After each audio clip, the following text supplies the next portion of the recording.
Call the meeting of CCEC to order. Karen, can you please call our roll? President Furman? Present. Vice President Curry? Here. Alder Bennett is excused. Alder Conklin? Present. Alder Figueroa Cole? Here. Alder Foster? Present. Alder Heck? Here. You have quorum. Fantastic. Thank you so much. First order of business would be the approval of our minutes. Can I get a motion? So moved. Second. Thank you. Any questions, comments, suggestions, corrections for the minutes?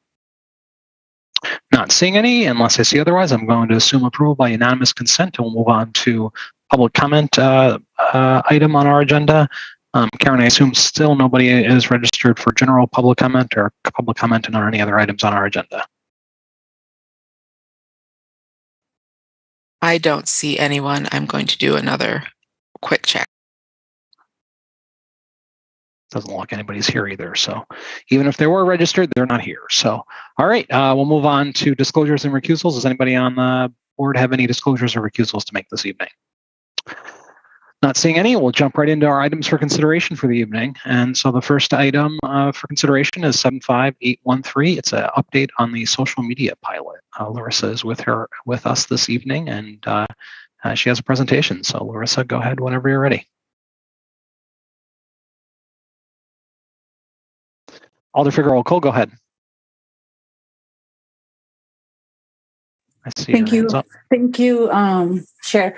A quick question. How many people do you need for quorum if I need to step out for a few minutes? I need 4. And Okay. and so if you step out, I'm okay. I know Alder Conklin has to leave at 6:30. Okay, perfect. Thank you. That's all I got.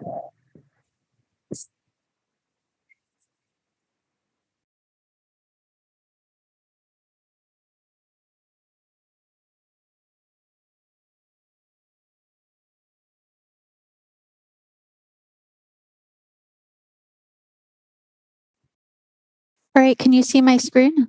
We can see your screen and we can hear you. Okay, awesome. All right.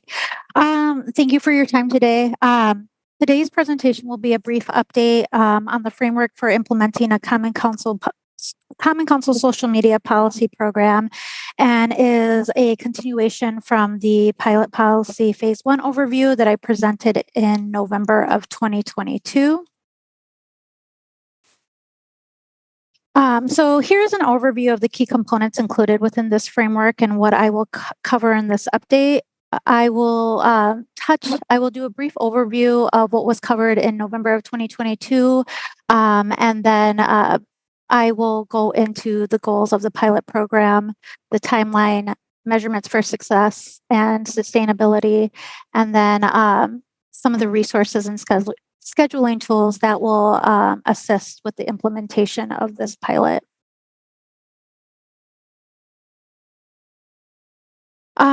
So in October of 2020, the Council updated the priority recommendations included in the President's Work Group report. This specific priority recommendation includes the adoption of the draft social media policy and to proceed with a social media pilot. The draft social media policy being referenced is titled the Common Council Social Media Policy Phase 1, and participating alders will adhere to the rules and guidelines within this policy. Below are some of the key requirements of this policy. So these accounts will be set up directly by staff. Also, sign-in information and password information will be managed by staff, and these accounts will have the ability to be transferred to future elected officials. Also, the 2 platforms included within this policy are alders will have the ability to create a Facebook page and or Twitter account. And then another important key component is alders will be expected to generate and post their own content.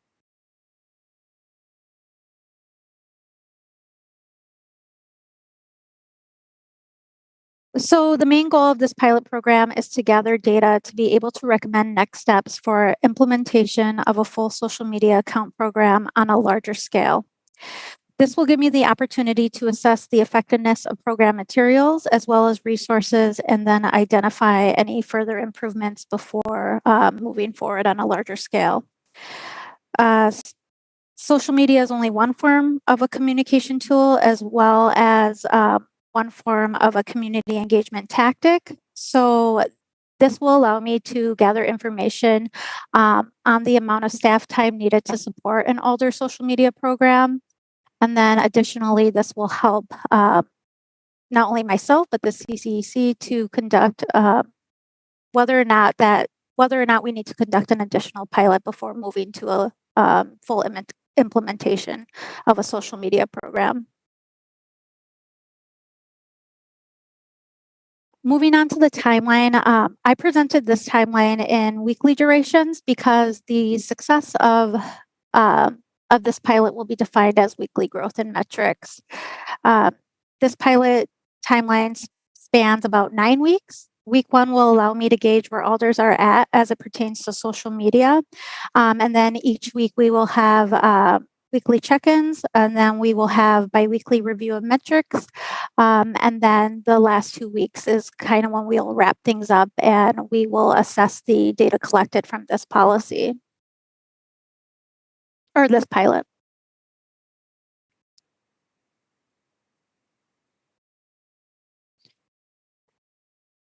With that being said, we will be running weekly metric reports. We will be going over the metric reports biweekly, but I will be running weekly metric reports and analyzing growth in the following metrics. The main goal of this pilot is to build awareness, also increase civic engagement and public participation, and then just improve overall communication to city residents.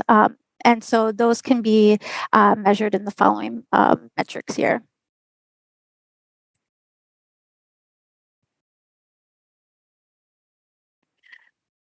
Some things really can't be measured in numbers, and that's overall social media comfortability, sentiments regarding operations and managing social media, as well as Alder sentiments regarding engagement.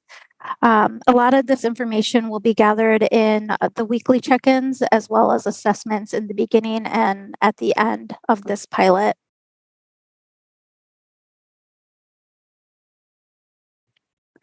And then these are just some of the resources and scheduling tools that will be available that I have created and or are providing for Alder implementation. So again, they will have the media policy phase 1 for reference. This outlines guidelines, rules, and requirements. I will also be launching a Common Council Facebook in addition to the current existing Twitter account. Participating alders can rework and repost content from those accounts at their will. And then a Common Council social media strategy, which outlines the overall social media goals, stakeholders, type of content, frequency of posts, and what times will improve engagement. And then some of the scheduling templates and metric tracking materials include social media weekly reports. So basically a metric tracking chart, monthly editorial calendars and or content calendars, strategy templates, list of key holidays, important dates, events, and days of observance. And then of course, the social media check-ins where we will be gauging metrics and then also reworking strategies as to improve engagement. And then best practices. So just a list of Facebook and Twitter insights, recommended times to post, images, and specified dimensions of images and graphics depending on the platform. So images are not getting cut off, message length and hashtags, and then overall ways to increase followers and engagement. So that is my last slide. And so I will open it up for questions at this point. Thank you very much. I have some questions, but I'm going to let others go first. Is there anybody who has questions?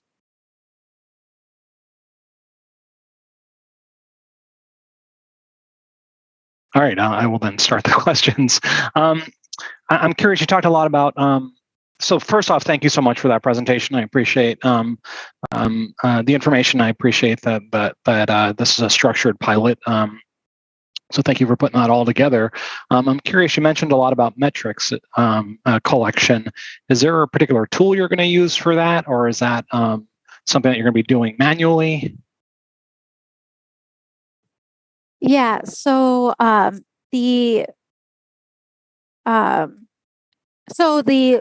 Facebook platform, they offer analytics through analytic reports through the platform. So I will just pull those reports from there. Okay. Anytime I've ever looked into social media, there's been big concerns about retention. Have we figured out how we're dealing with retention of the information that's being posted?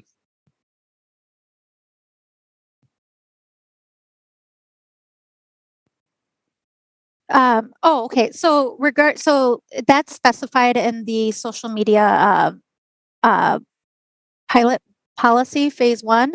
So it says in there that participating alders will be responsible for retaining their posts. And so they'll be responsible for either taking screenshots or copying that information and Yes. having that available if requested by the public. Yes, that's correct. Are we looking at this being used as kind of a one-way tool where alders are posting stuff, or are we expecting there possibly to be interactions where alders might reply to tweets, reply to things that are tweeted at them, or get into threads? And the same deal with Facebook. If people start commenting on their posts, do we think that this will be used as more of a two-way thing? And so there is general guidelines regarding that. It will be a two-way. There's no way to turn off the comment section. Alders can reply at their discretion. There is recommendations as far as messaging is concerned, and I think the general guidance within this policy is that when it comes to messaging, there's an automatic message that says, please email my district account instead. But yes, it is going to be a two-way form of engagement. And that obviously increases the need to do record retention and the responsibility of the people participating and capturing those responses and storing them in a place that's discoverable if necessary. So I assume that's all in that guide. And I don't know, is there a time frame? And if you don't know, does Attorney Haas know a time frame how long people are supposed to be holding on to those messages and posts? Yeah, so I think the general rule at this point is 1 year, but that is something that we're still discussing with attorneys. But at this point, I would advise 1 year. And then as far as the specific language within the policy regarding public records is records will be maintained by city staff as required by law and applicable retention schedules by virtue of the page being an official city page or account. If an alder deletes or edits their own post or content, the alder must take a screenshot of the original version and retain a copy as a part of their duties as a record custodian of their own records. Okay, that's helpful. What happens if somebody who's commenting on a post modifies that post or deletes the post? Is there any way that we're able to track that? There is no way to track that. That is up to there's no way to track that. If an alder seeks to get a comment deleted, they can do that. They can present that request to an attorney. But again, it's taking a screenshot of the original version. Okay, but if a resident decides to delete their comment or modify their comment, those different versions. There's no tool or way that we're keeping track of that other than hoping that somebody notices it before it happens and Yes. keeps track of that. Mhm. Great. And then my last question, as the Alder Paulson has his hand up, is you do have participants to take part in this. Do you have participants to take part in this pilot? Yes. Or are you looking? Okay, Mhm. perfect. Thank you. Alder Paulson, go ahead. Yeah, I'm going to be a participant, and I have shied away from using Twitter and Facebook in any sort of official capacity, and almost entirely because I didn't want to deal with the records retention work. And so I just want to clarify that this page is going to be owned by the city, and my records retention duty is being fulfilled so long as I don't delete anything from it. When I hand it off, I'm going to hand off a complete record of it, essentially, and I don't need to worry about taking screenshots every time I post anything or doing anything like that. No, that is my general understanding as well. Okay, because I'm happy to do that, and I'm happy to live in a world where I don't delete things, or if I delete things, I do take a screenshot. And the little bit that I waited in, I've done a couple of Reddit comments, and I take a screenshot of those, and I just emailed that to myself, to my District 3 account. So the city's got it on a server somewhere, and the records are preserved that way. So even after April 3rd or April 18th, when I'm done, the city still has them for whatever records retention it wants. So, so long as this is going to be good. And then just one other thing that I actually had mentioned to Larissa as a question, she didn't mention it, but I thought it was useful. If my successors don't want to continue using this, the plan is that we can just temporarily deactivate the account until the future, when a future District 3 alder might take over and decide that they want to reactivate it. So there's so I'm not putting either of my potential successors, on the hook for doing this. There's a nice off ramp for them if they're like, no, we don't want to do this. We're not going to run our own account. So that was one of my other big concerns, and I'm glad that it's addressed in this. So. Thank you, Alder. Alder Foster, go ahead. Thank you. Wanted to provide comment on both this pilot as well as some of the comments that have come up on the records retention. But on the pilot, I think this looks really good. Thank you, Larissa, for pulling it all together. One thing, as I shared with you, I'll just share with everybody else. I think it would be, I think it's going to be most valuable for alders when, as you talked about the common council sort of accounts, and maybe similar to how the weekly updates are being sort of gathered together. I think having sort of meaningful posts that are shared from that page that can then kind of simply be reshared through those alder accounts seems like a real efficient and good way to do things in the future. So I'm excited to hear kind of about that path. And then the other thing is, it doesn't have to be part of this pilot, but I appreciate how you're thinking about looking at the metrics and kind of working with making adjustments to make sure that, it's being effective. And I think at some point it would be good to maybe bring in the blog information as well. There are analytics around that. When I asked for a report on that, it's pretty tough right now. I think it only shows like the last week, which shows you like maybe one data point. So it's hard to see if you're really losing readership or not. So that might be another one if you're going to be looking at this to bring in and to be able to share out with alders, I think would be helpful for them, as well as suggestions on how to improve it, et cetera.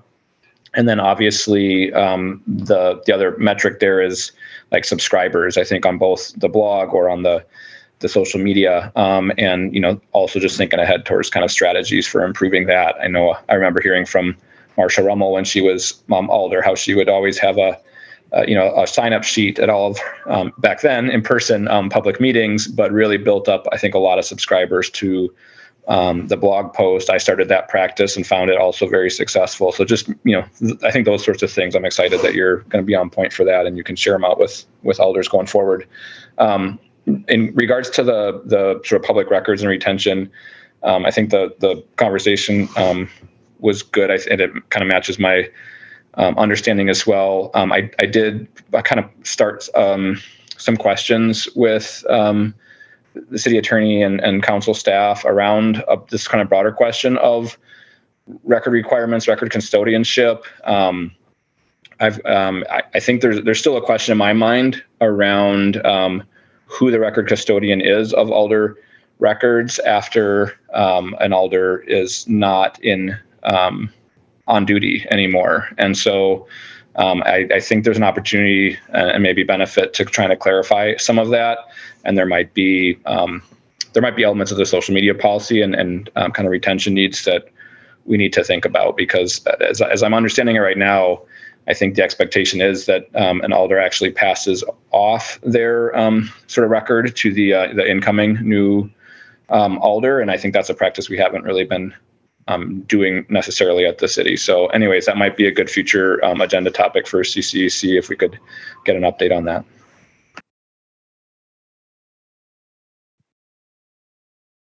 Thank you, Alder. Lester, there is a current, I think it's the D8 account is a city account. Will that be part of this pilot, or is that still a city account that's just kind of floating out there with in a weird state? So that is a city managed account. However, I was engaging Alder. When putting together my project charter, one of the main risks was time constraints.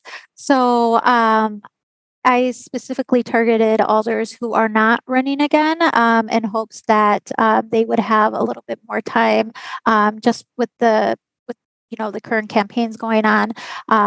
Just that they would have a little bit more time to contribute to this pilot. So I did not include District 8 within this as a participant. Okay, thank you. Any other questions for Larissa? Not seeing any. Again, Alder Paulson, go ahead. I'm sorry, I just had one quick question. Are posts from the page into groups, and I don't even know if this can be done. There is a resident, Beth, who, bless her heart, reposts my blog post into a Facebook group for one of the neighborhoods, and I'm so appreciative of all her work for that. And Alder Lemmer, she did the same for Alder Lemmer. It might be nice if to relieve her of that duty, if it's possible to post from the page into the different neighborhood groups around. And so I'm wondering if that's possible. I've not admin a Facebook page in a while, so I don't know if you can even do that anymore. And then B, if that is sufficiently tracked by everything so that the records are safe, or if I need to keep track of that myself. And that might be an implementation detail that we can take offline later, but that's one thing I'd like to do. I think that's a good implementation detail to take offline. But so I'm happy to do that. So great.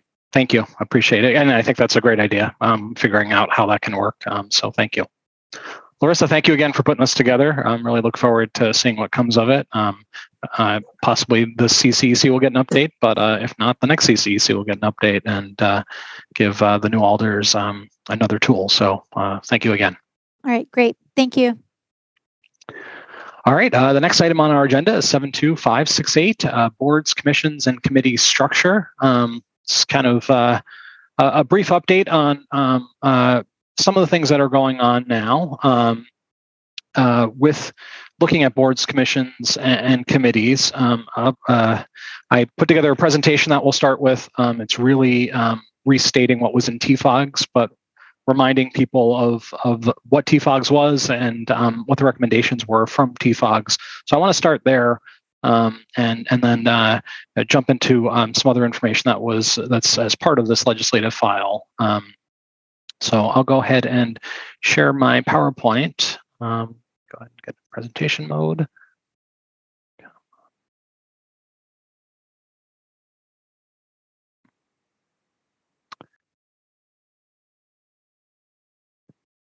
Try this again. Why is this? There we go. All right, let me try sharing it properly.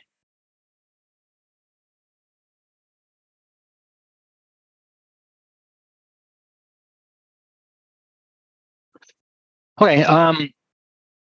So as I said, this is really from the TFOG's Task Force for Government Structure final report. And as just a reminder, TFOG's, which was called, was created in 2017 by the Common Council, and their charge was to consider issues related to the power and duties of the city's Common Council, Mayor's Office, boards, commissions, and committees, and examine these issues through a specific lens, whether our structure ensures that decision makers are representative and accountable to all the city's residents, not just those that have the time, resources, and knowledge to actively participate in the current government structure.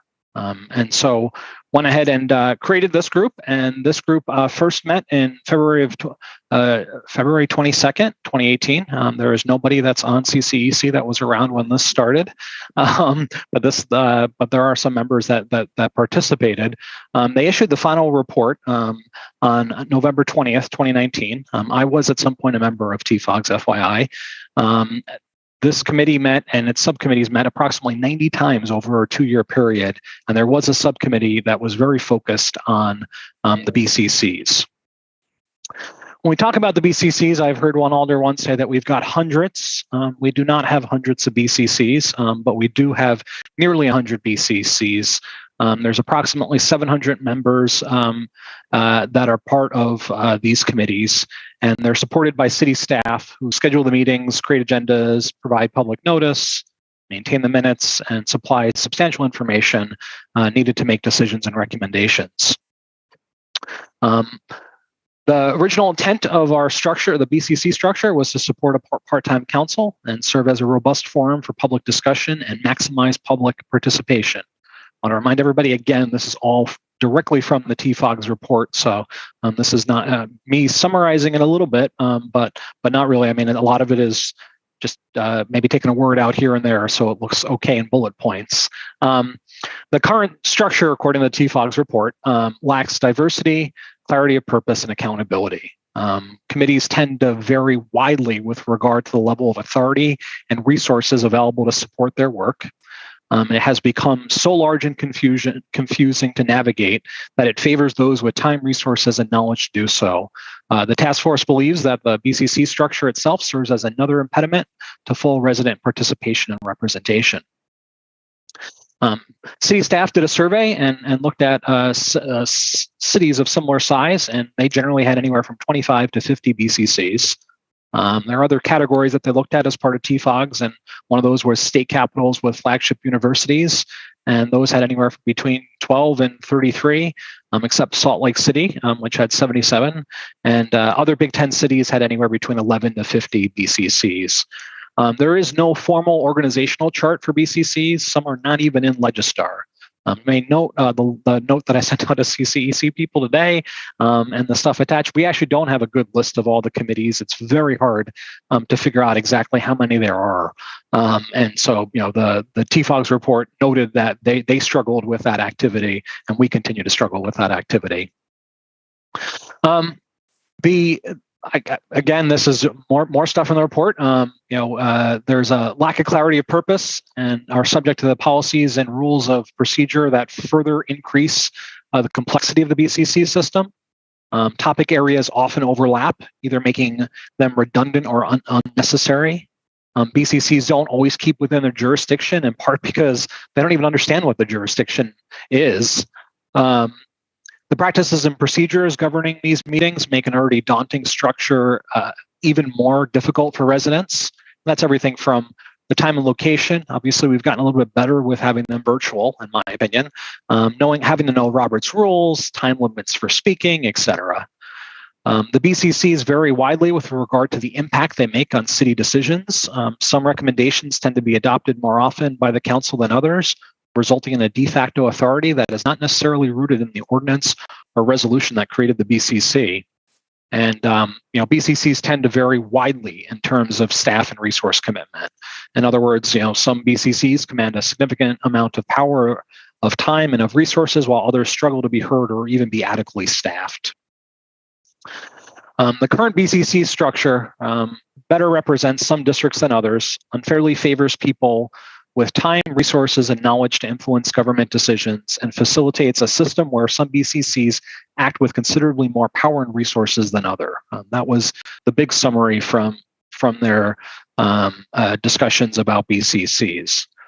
So what do they recommend? I'll be honest, I don't necessarily agree with all these recommendations, one of which is coming up in a moment, but they recommended us having an organizational chart of all the BCCs, being able to look at them and understand them.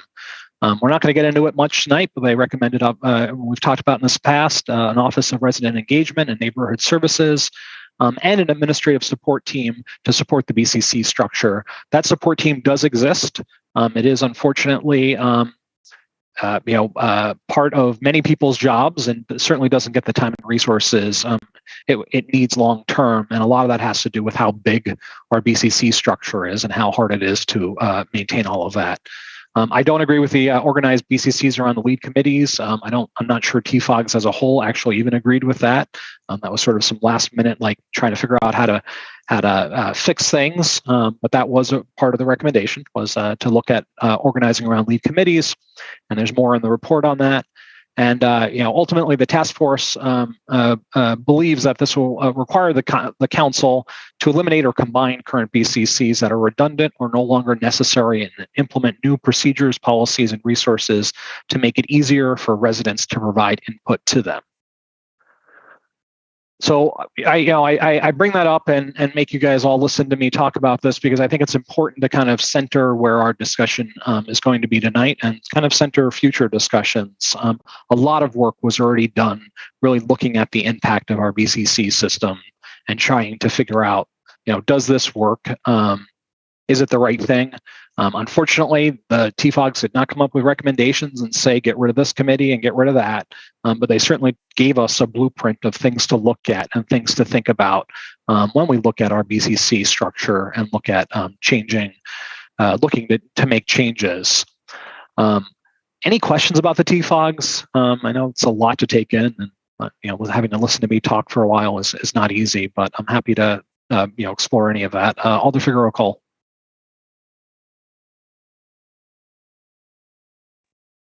I'm sorry, I didn't mean to raise my hand yet. I just wanted, whenever you guys are ready to discuss the one committee, I got to be at somewhere else. So, but I'm just waiting here.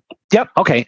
So that's pretty early on in the list. So I'm going to share my screen again, and this time I'm going to show you a document that shows committees that are just in our ordinances, so our MGO, Madison General Ordinance committees, and these are committees that we're in charge of, essentially. I mean, there are committees that we can do as we please with them.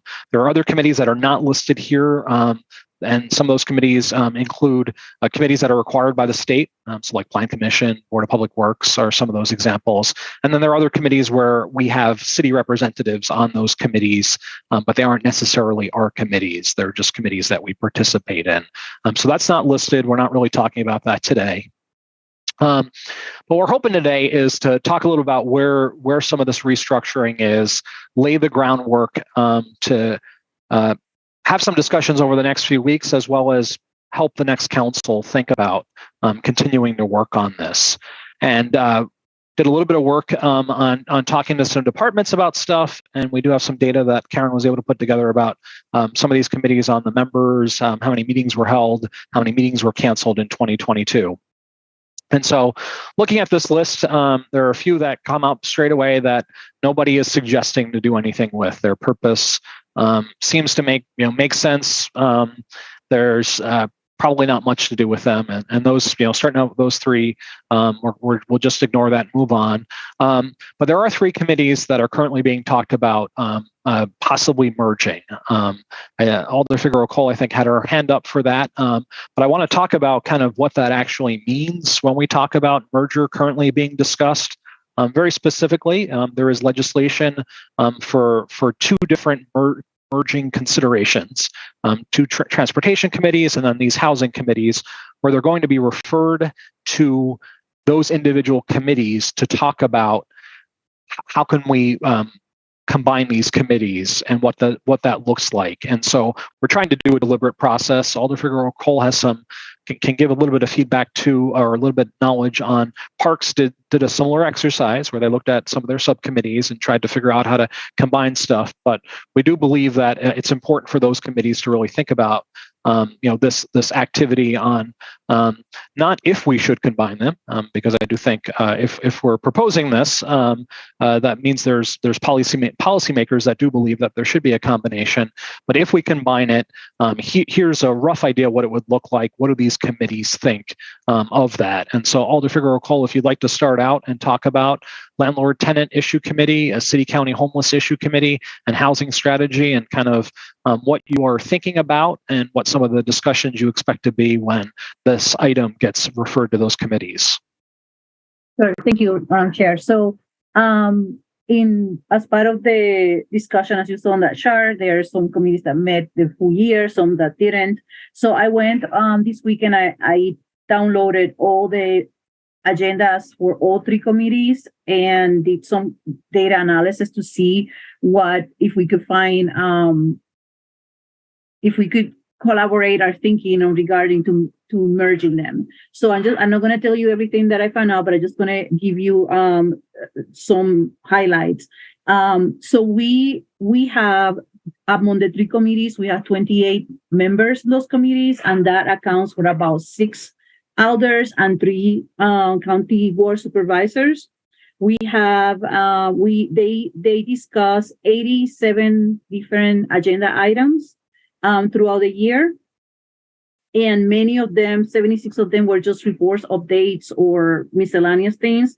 Only we had 5 ordinances that were reviewed and 6 resolutions that were reviewed and recommendations were made to cancel. I took then those items that I took the 80-some items and I kind of like classify them on the specific topics and was able to group those items down to reduce that to 24 different main topics, which I was able to classify into 4 very specific tasks.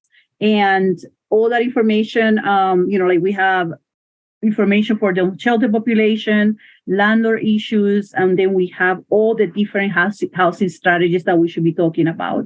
So with that in mind, and looking into the members and the type of members that we have to ensure that I want to ensure that we don't go backwards when it comes to representation, that we continue to go forward on that.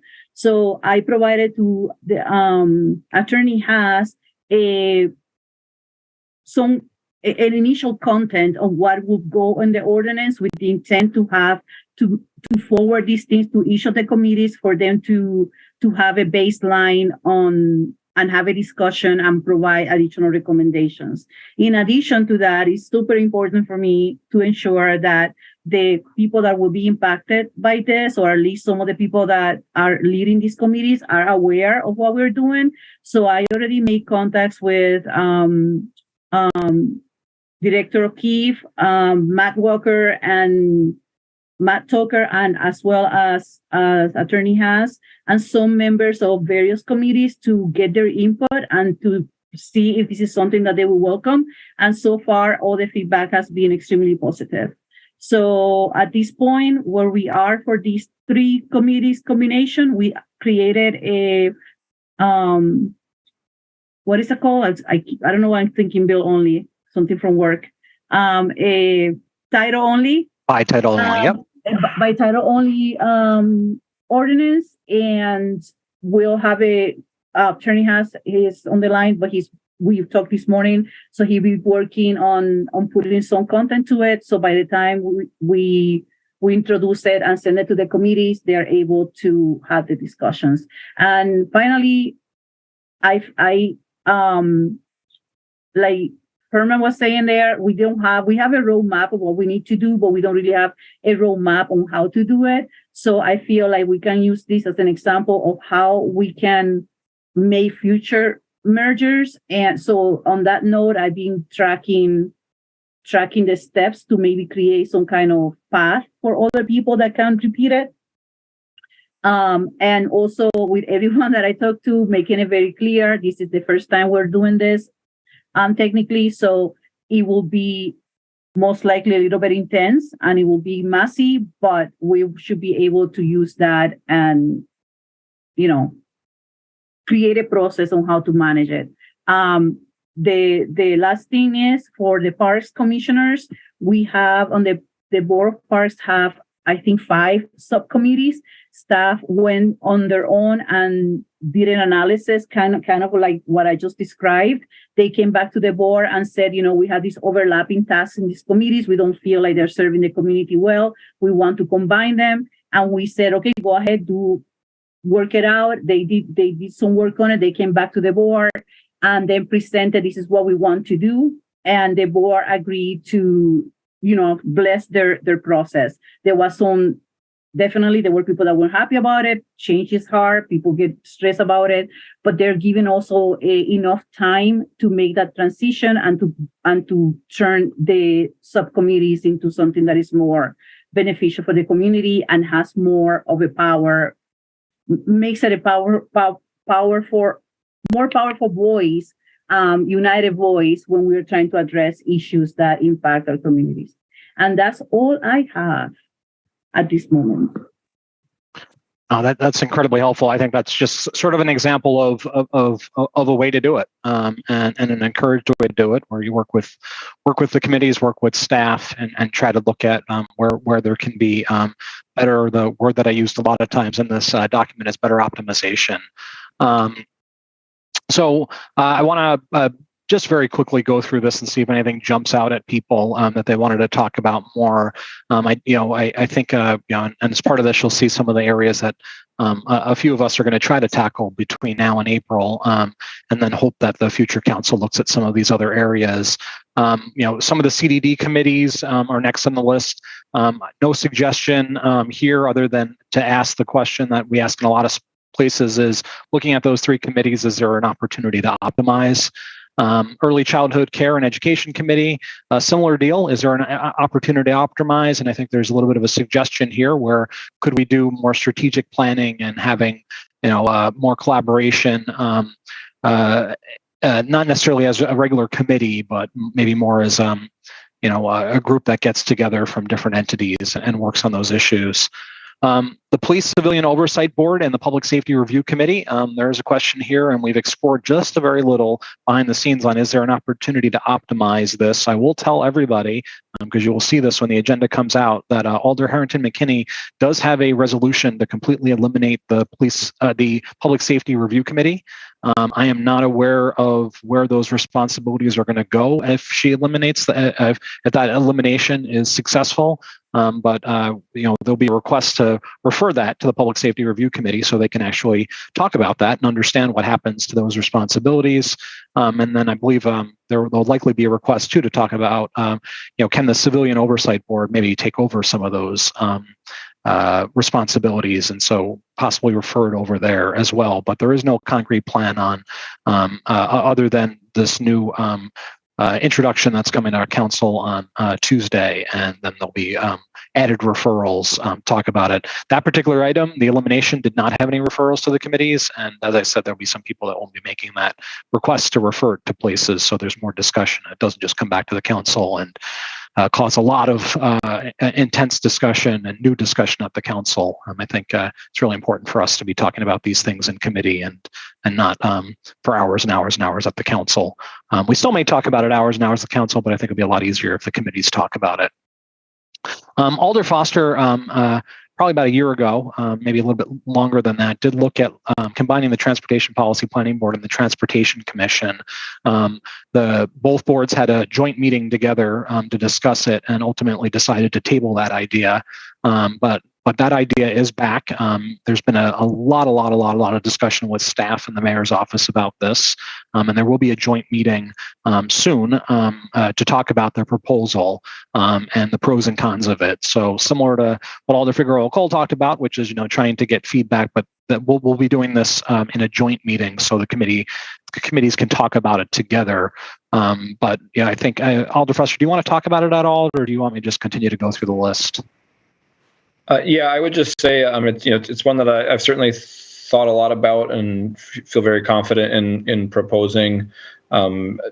partly having been the joint alder member between those two bodies for 2 years. But I would just encourage anybody that has thoughts or opinions or just wants to follow along or learn more to plan on attending that joint meeting. I believe it will be March 6th is when that's scheduled for. So we've got another month or so.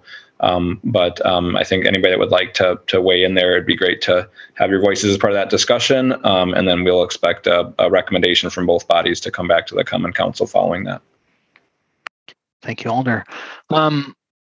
Bunch of DCR committees. Again, asking the question out loud: is there an opportunity to optimize? There's no suggestions being made this evening, or have been made, or even discussions with DCR. But just sort of flagging this as something to talk about for future councils.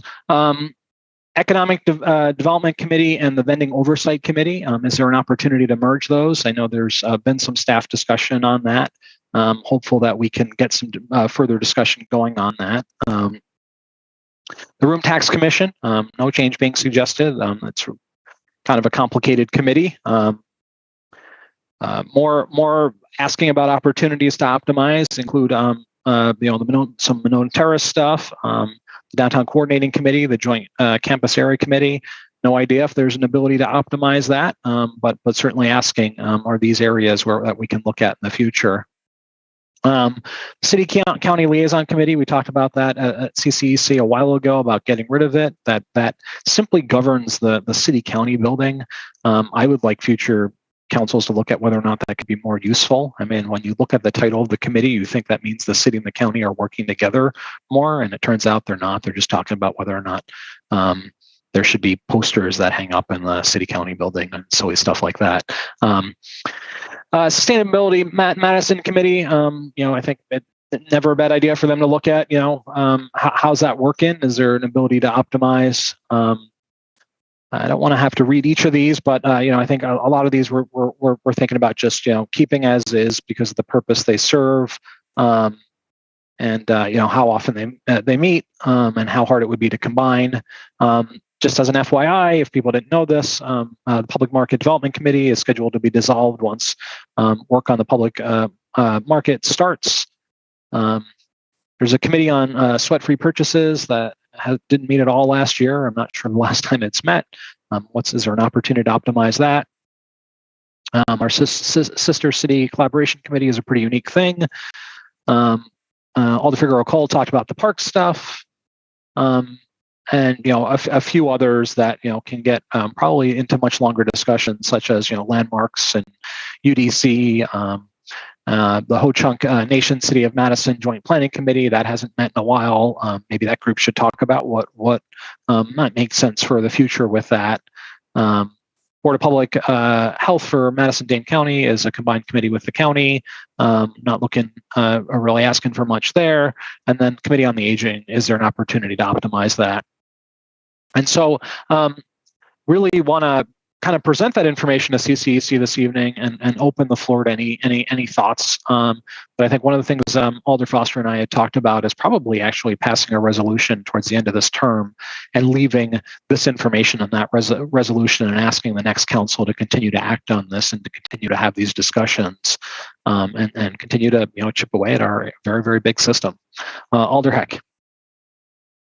Thanks. You just partially answered some of my questions, but I guess I look at this list and the work that needs to be done to negotiate some of these explorations, I'll call them, seems a little bit daunting. And at first I was thinking, the problem is that each of those efforts needs an alder champion or two. And we only have that for a couple of those efforts right now. And that's where progress is being made. And how do we get to that point, especially given what you just said, that there is going to be a large turnover in council? And how do we get future alders to engage on this? Will it only be up to veteran alders to pursue this? I have a hard time imagining how we can keep the momentum going, but maybe you've thought about this. Yeah, I mean, I think that's a good point. I mean, and one of the things that, hopefully we demonstrated this evening with Alder Figueroa Cole, Alder Foster, and even my brief discussions with you about PSRC is it's very important for there to be an Alder champion, somebody who's going to own it. I don't think the next, president and vice president, or the next CCEC for that matter, is going to just take on the effort by itself. One of the purposes too of our list is to make it a little less daunting. I think when we hear we have 100 committee or nearly 100 committees, I think we sort of get lost on what we actually have control of. And some of these other committees that the city participates in that we put in that committee bucket really aren't open for debate. I mean, they have to exist, or they exist because of another entity, and we participate in. But I think the idea is, and you could probably get better feedback on that from the new alders. And I hate to call them new because they've been here for almost 2 years. I think new alders are going to come in and be overwhelmed with how many committees that they're put on and how many committees we have. And so I'm hopeful that if we leave direction of the next council, here's a blueprint. Here's some stuff that we did towards the end, that alders, as part of some of those committees, will start asking good questions and saying, from a policy perspective, this is what we want to do. Can these committees talk about the best way of doing it? I think where we probably will struggle with some of these combinations is, and I don't want to put Alder Figueroa Cole necessarily on the spot, but I believe, when we talk about some of the parks things, there are people that don't want to see change that are on the committees, and so I think there needs to be policymakers that sort of make it clear that we want to figure something out here. We're not coming to the committees asking whether or not they want to exist anymore. We're saying, is there a better? We believe there's a better way to do it. Help us figure this out. And so again, that all goes back to the alder. There being an alder to champion it. Thanks. I didn't really have any information there. I was just kind of thinking out loud. Thanks. No, it was helpful, and it's helpful to talk about that and clarify that. So thank you. Alder Figueroa Cole. I mean, I don't want to give any staff any more work, but I don't disagree. I totally agree that you need a champion alder, one or two, to manage this. But since we have this turnover coming up, can this be a task of the council's office to find that, to maintain this list and find those champions and educate new alders on what we're trying to do and proceed? Can the project lead be the council's office instead of individual alders? Possibly. We can certainly have the council office help with that. I think it'd probably be important for us to give that direction, though, to the future council. And Alder Foster might want to jump in and share some thoughts on that. He may have some other comments, but anything else, Alder Figueroa Cole, before I give him the floor? Yeah, no, I mean, again, it's just not for them to do the work, but for them to ensure that it doesn't get buried, be on their list of things that we need to continue to work on, and have the institutional knowledge to educate new alders on what this means. Because they're not going anywhere. They're just static, they're static there. So kind of that's my input. Yeah, thank you. Alder Foster.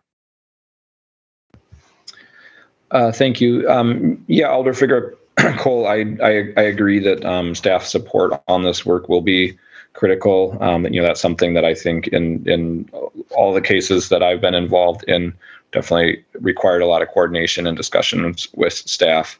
So I think that will be part of it. I feel pretty good about this idea of drafting a resolution and proposing it. I think the accountability right now on this matter really lies with CCEC. So there was there was TFOGs. After TFOG's report, the council created a TFOG's implementation body that was charged with essentially implementing the recommendations, and one of those was this. When that body was disbanded, we transferred the remaining tasks onto CCEC. Ergo, this is on here tonight. We're talking through it, and I guess, at least in my opinion, the implementation work is really not close to being done yet. So I think, technically the charge for this works, I think, lies with the CCC, and obviously that will mean a different cast of characters starting in April and May. So in my mind, the resolution is a great place where we can, one, kind of provide that historical context, make sure we've got the links to the TFOG's reports, cite some of these things, and then really make sure that CCC does continue the work. And I think there may be an opportunity to, also give some clear direction in regards to staff support so that it can be effective. And at the end of the day, I think everyone here probably agrees that having alder support, particularly from alders that are on those committees, will go a long way to getting any recommendations passed.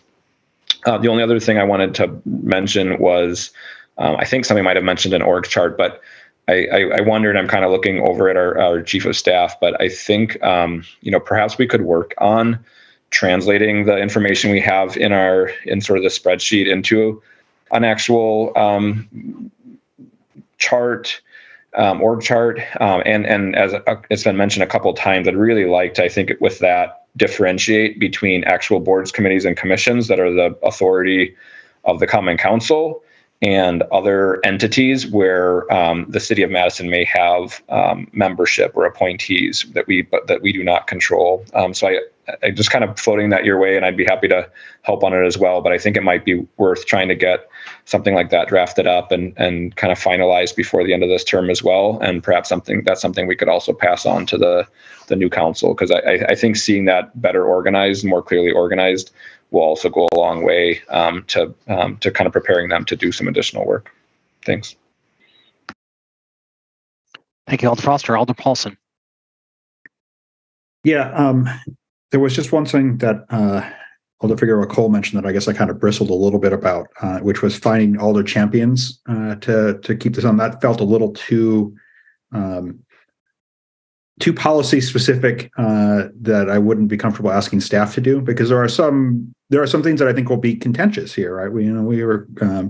Or there will be a large diversity of ideas about if anything should be, if or what should be done about some things. Like just looking at the first page here, opportunity to optimize an affirmative action, disability rights commission, and equal opportunity commission. Right, and I think that's a big discussion, and I wouldn't want anyone to be kind of set out as the champion. Alder Foster is tackling TPPB and TC, and I wouldn't want someone to be kind of identified early on and said, "Well, why don't you champion this?" The next councils are going to do what the next council want to do.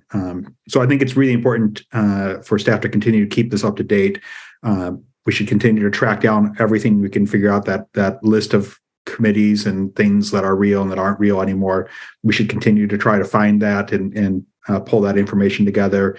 When you go to Legistar and look at things, it is a little confusing, but a lot of that is just noise. It's subcommittees that exist only for notices purposes and aren't real standalone new things. And so that's how we suddenly get to like there's 100 committees, but really there aren't 100 committees. That's another big part of it. So continuing to find and shepherd and maintain this and pull this information together is really important. But just I would be really careful about pushing too far on what direction we should go, because there's going to be a discussion. Like I'm not actually necessarily in favor of combining TPPB and Transportation Commission. I'm looking forward to the discussion. I think that's actually a mistake, and we can just look at the number of meetings held and the workload there. I think that's a huge problem to try to squash them together. So, but that's a separate discussion. So, but I think continuing to try to bring light to what all is out there and what all is it doing, and then continuing to work on what makes sense and what doesn't is important. And I wish I had done more of it in my stint here. So, thank you. Thank you. Yeah, Alder Paulson, I will say, and this is something for everybody to know too, when you're looking at combining committees, a lot of thought was put into how much workload a new committee would have for Transportation Policy Planning Board and TC. And so you'll see a lot of discussion about that when the proposal is presented there. But absolutely, I think that's one thing for everybody to remember is, you can't combine these committees and just, quadruple their workload and be like, well, we have less committees. Isn't that great? I mean, the goal was really to make them more efficient and more functional by combining them properly. So, thank you. I think those were helpful comments. Any other questions, thoughts on this topic?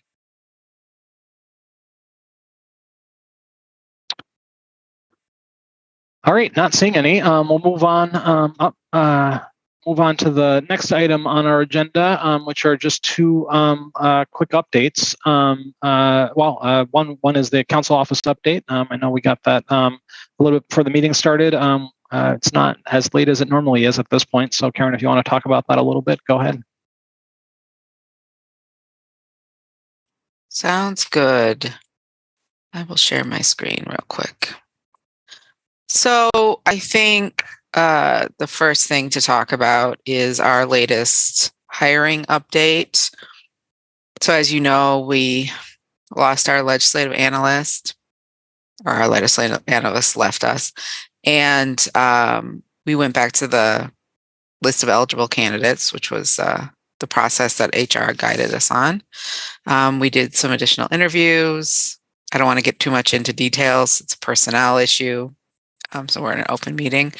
And now we have exhausted the list of eligible candidates from the previous search, and we'll be starting a new recruitment.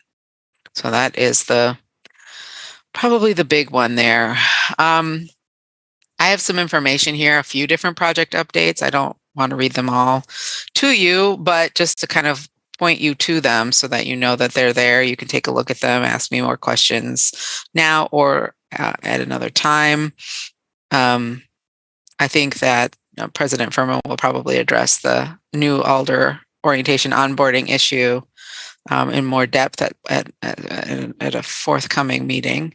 And I did have some meetings. We're trying to work through implementation. So work through implementation of the code of conduct, identifying the different places where we need to sort of build out a plan. And it's a good group of folks. We're going to be adding EAP to the group to have these conversations. BCC Admin Services team. We talked a lot also about the code of conduct, but we also talked about some logistical nuances with the ordinance to record in-person BCC meetings. And we started a conversation about reviewing and assessing and repackaging BCC staff training, especially, but we talked about also chair training, BCC member training. Staff are now expected to do that training. So we talked a lot about what we were going to do for next steps for that. We're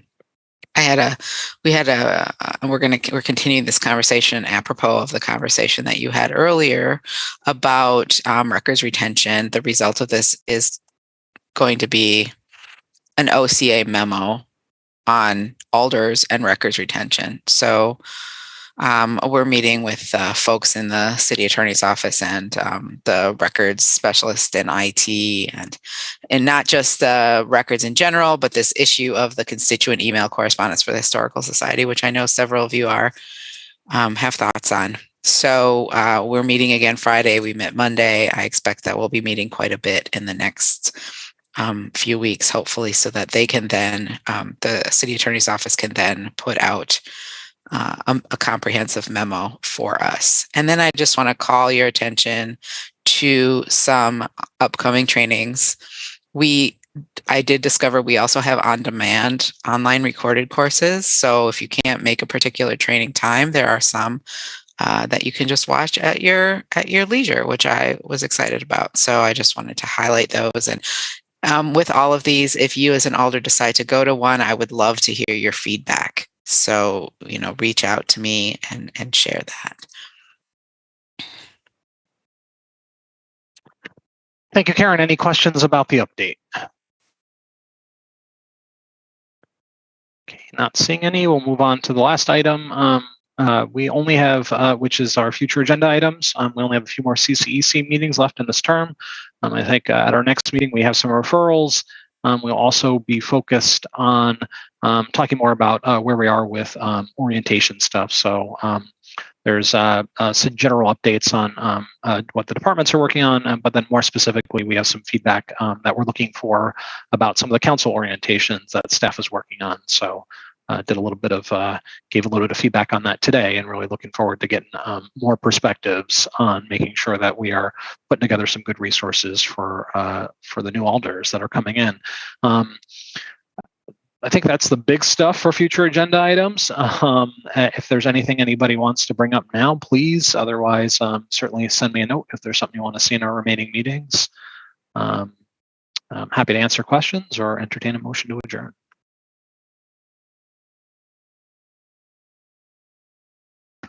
Move adjournment. Second. Without any objection, have a good evening, everybody. Thank you so much. Right.